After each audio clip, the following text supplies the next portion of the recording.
looking out the window and I see all those grounded planes, and yet you're the only one in the bowels of the airport getting on Good. and going up. I'm thinking, Bad decision, maybe. could be pilot error. I'm just saying. I'm Mike, And I'm Allie, and this is Conversations with Mike and Allie. and today's topic is Michael's fear of flying. A topic close to your heart.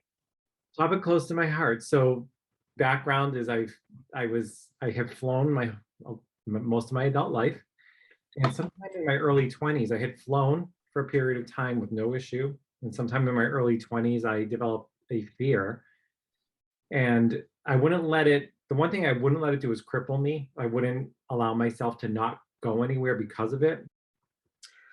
Well, I mean, first of all, I think it's fantastic, and I give you a complete props for working through it.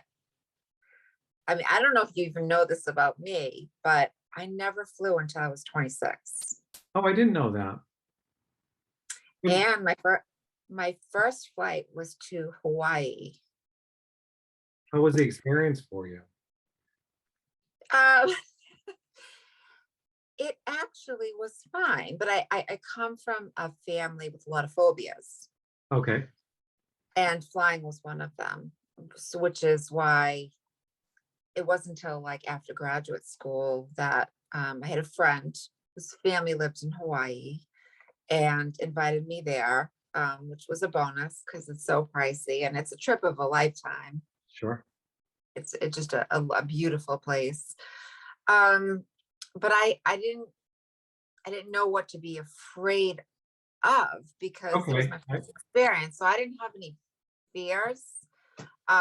So I remember it being pretty uneventful. So you sort of went on it without a preconceived idea of what to expect.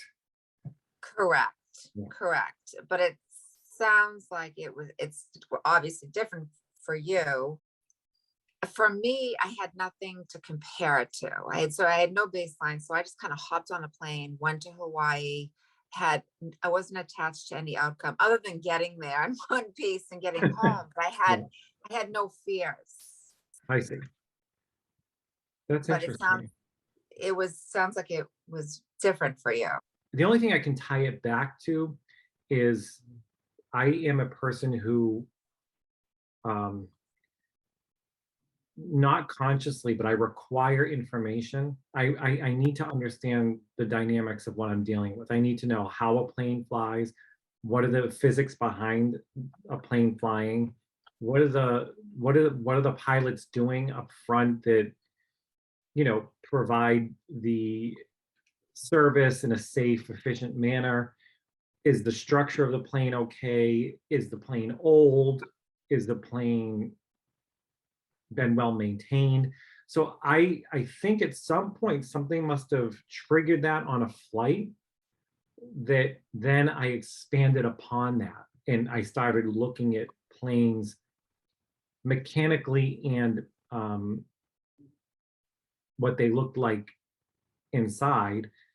I think I started then being hypersensitive to all of those things, which in turn fed the initial concern.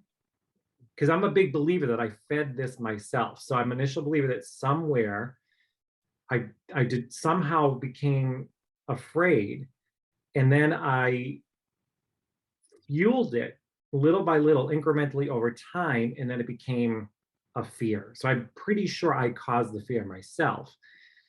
And with that said, I figured I'm the only one that can eradicate the fear as well. And how do I do that? And it took me a long, long time. So how did you do it? So a couple things that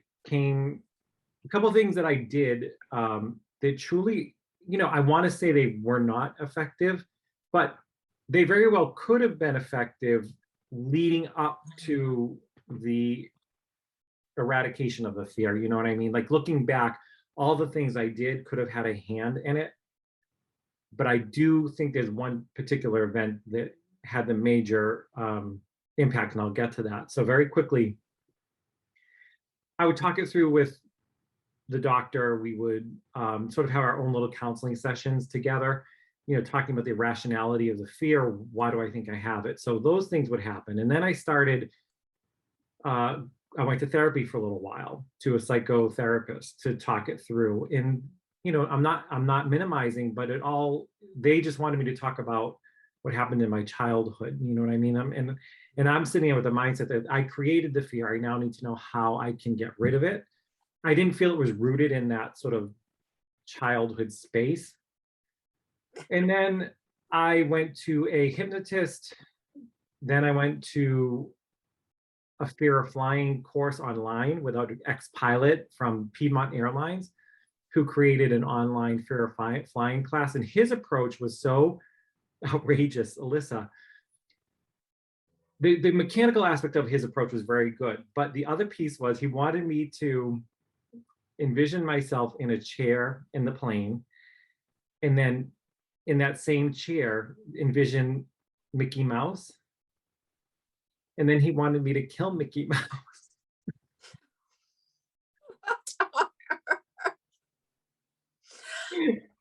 So I'm like, what are you talking about? So I had to keep coming up with these Disney characters that were sitting in my chair and killing them. And I'm like, so I stopped that process as well. And then Okay. it's bizarre. I suppose he had some rationale for it. And then I decided to, and you and I do the same thing, maybe for different reasons, but I started watching Air Crash Investigation. I watch it incessantly, and I have watched it incessantly in the same episodes over and over and over again. And I'm fascinated by the little things. We talked about this in one of our previous episodes, where the small things that go wrong, the multiple times they go wrong, add up to something big. It's the same thing with a plane incident, right? The Air Crash Investigation episodes always talk about, it wasn't just one thing that caused the event, it was a series of very small things along the way that created the big event. So I was fascinated by these little things that could go wrong. And then I started learning about the physics of how a plane flies, how a plane is put together. I jokingly tell you all the time, I think I could jump into the cockpit next to Top Gun and be the co-pilot, because I know so much about it. I mean, I know so much about it on the surface. I don't know it in detail, but that to me, so that piece has been very helpful, believe it or not, because people will say to me, aren't you worried you're just feeding the fear by watching plane crashes? Oh. And it's doing the opposite for me. I don't know why, because I'm very fascinated by the mechanics of how a plane works. And then about 10 years ago, I started doing yoga. And it's a very aggressive type of yoga. You move all the time, you're in a hot room.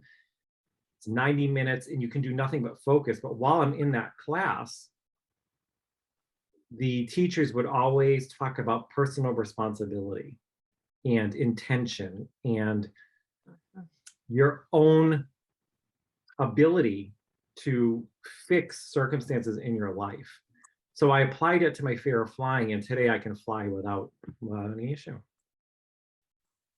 It's really quite impressive, because a lot of people do not get past that. And in fact, I know people very close to me who have turned down promotions because the promotion was tied to frequent flying. Okay.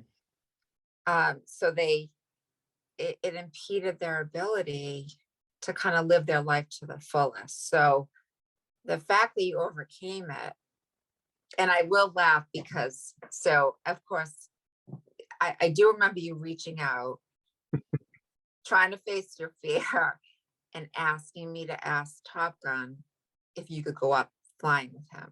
Yes, I do recall. And in fact, we did make those arrangements. Unfortunately, so when somebody in your situation, and I just learned this over the years, presents with the fear of flying, I mean, like it was a pretty big fear. Like, Yeah, let's be honest. it was intense. Yes. It was intense. you don't want to go, you want to go up on a very crystal clear day. Clouds are puffy, sun is shining, not a lot of wind. That would be Wind preferable. causes turbulence. Turbulence causes anxiety. So unfortunately, on the day that we had scheduled it, it was windy and raining, and Yes. collectively made the decision that it probably was in everyone's best interest to cancel on that day. Yes, I was so looking forward to it because it was going to be fascinating, but at the same time, I was thinking to myself, I'm going up in a plane the size of a Volkswagen Bug. Like, how am I going to deal with this? You know what I mean? It's like, Top Gun would have me go out and jump on the propeller, like to get them running. That's what I was envisioning in my mind, and I thought, well, if I could overcome that, then I can overcome anything. No, absolutely. I give you complete credit. I was pretty surprised when you reached out. And if in lieu of the weather, I know that you would have moved in a forward direction, and you would have done it. Yeah, absolutely. And I think I would have thoroughly enjoyed it. I really do. It's such a strange thing to say, given how I felt at the time. So one day we were coming home from Mexico, and we're much more experienced travelers now, meaning like we can navigate what are the better routes, what are the better, I like to minimize the amount of time I switch planes. Back then we were just getting into our travels, leisurely travels, and we weren't necessarily making the best decisions. So for whatever reason, we decided to take a flight that required us to have a layover in New York City, which is not a normal, like, it doesn't make sense for us. We could have gone to Hartford, but for whatever reason, we picked New York City. And our car was in Boston because we actually flew out of Boston. So we're coming in for a landing, and one of my mechanisms to deal with the fear was looking out the window during landing to gauge the altitude, because as the plane was descending, I was getting more anxious. And then as it gets closer to the ground, I get less anxious. So at the beginning of the landing, I'm very nervous.